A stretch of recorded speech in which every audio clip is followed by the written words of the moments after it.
Hey guys, and welcome to my channel. So job updates for patch 5.5 have finally been released now that the official patch 5.5 notes have been released.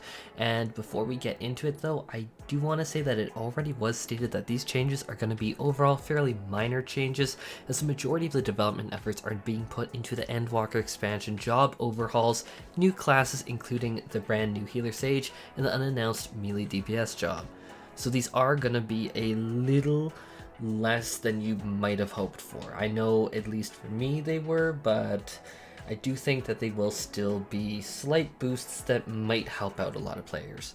So first thing is we're going to be talking about the Warrior, and the Warrior is getting a slight damage increase with 3 of their core spammed abilities getting a 20 or 40 potency bump. So 40 is not bad.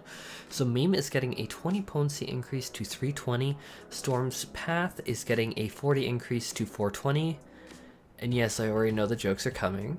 Storm's Eye is getting a 40 potency increase to 420 as well. And honestly, maybe these are not the changes we were all hoping for, but more damage is always welcome and might actually put the Warrior ahead as far as tanks go for the upcoming patch. Dark Knight now has Grit potency increase, impact their Living Shadow ability. Can I be real for a second? I think that I might be a little off my rocker for this, but am I the only one that didn't know this was even a thing before, that this didn't have the potency increase? I don't know. I admit I am a little lost on this one, but either way, I guess that this will help. Now I'm kind of wondering if this has ever messed me up, this expansion, during a tank swap without the other tank giving me like shirk aggro, so maybe I just wasn't generating more aggro. I used my taunt and like maybe it has, I don't know though. Monk is actually getting a brand new rework to specifically their Riddle of Earth ability, and this is the only Monk change, just to be clear. Just because it just had its recent rework, so this is just another rework to specifically the Riddle of Earth ability, where now Riddle of Earth, when active, gets 3 stacks of a Riddle of Earth buff. Each of these stacks will reduce damage taken by 10% for a total of 30% damage reduction with all 3 stacks on there, as well as these stacks will remove all positional requirements for the Monk for a single ability, 1 stack per ability. So 1 stack lets you use 1 ability without positional requirements, as well as gives 10% damage reduction.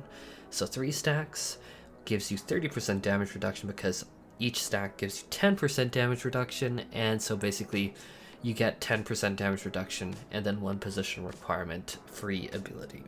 The big caveat of all of this change is like this buff will go away when you use 3 weapon skills. So meaning if you are on a theoretical 2.5 second GCD, which would be pretty rare for the Monk these days, if I'm being honest with everything I've seen with their best in slot skill speed, it's way lower.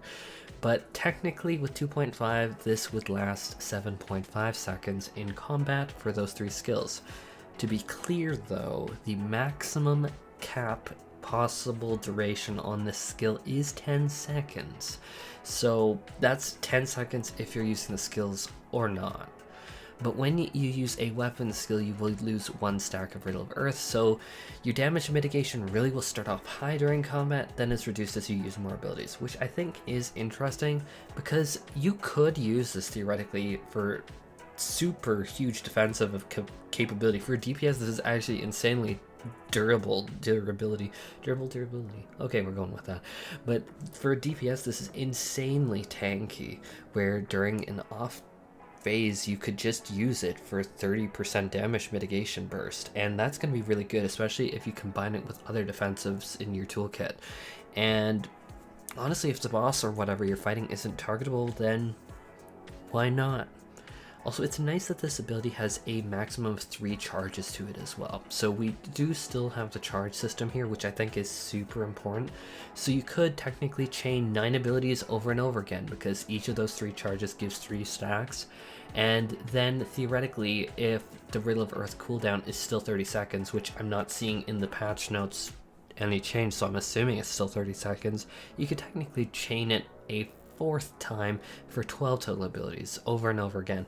And so really flexible ability, really strong defensive. I'm seeing a lot of goodness and of this for the monk. Next up is the Dragoon, who is getting a minor potency increase to their 3 abilities, Fang and Claw, Wheeling Thrust, and Lance Mastery, which honestly, it's slight. It's slight. But honestly, I do think that the Dragoon is going to benefit for sure for this. So Fang and Claw, Wheeling Thrust, and Lance Mastery is literally just getting a 10 potency buff. Honestly, it's overall not that staggering of a damage boost, but if I'm being super honest, it might be a little underwhelming, but I don't think anyone's going to really complain about additional damage through the same core rotation. You're not going to be changing up your rotation at all for this, so more damage, yay. Now let's talk about the Scholar. I'm gonna be honest, it's a little disheartening, at least to me. Sakura has had its MP cost reduced from 1,100 to 1,000, so that's 100 MP reduction. It's a little under 10%, but I'm just gonna round it up to roughly a 10% MP cost reduction. So it's really not what I had hoped for, if I am being really honest at all. But I really hope that this is an indicator that the developers are focusing their efforts on making the Scholar better for Endwalker, our future expansion, personally. And that's my hope, at least. So for Scholars, Sakura change, and that is it. Personally, I'd much prefer if we had a change, like probably the biggest change right now that is personally bugging me the most as I play Scholar, is that I want the big Seraph Fairy summon to be able to instantly cast Constellation immediately when I summon it. Like, I guess up until Endwalker, at least we're going to be stuck with Scholar being a little bit more clunky than I know I myself and many other Scholar mains would like. Just personally keeping my fingers crossed that the Endwalker expansion really does shake up Scholar a whole lot, and things are looking positive for a good healer shakeup, so fingers crossed. Anyhow, that was all for the particular job changes of patch 5.5, and let me know, what do you personally think of these changes, or is there anything in particular that you're excited to try in 5.5? Maybe you're looking at changing up things from Dark Knight to Warrior. Let me know in the comment section down below. I am actually really curious. Anyhow, take care, stay safe, and happy 5.5.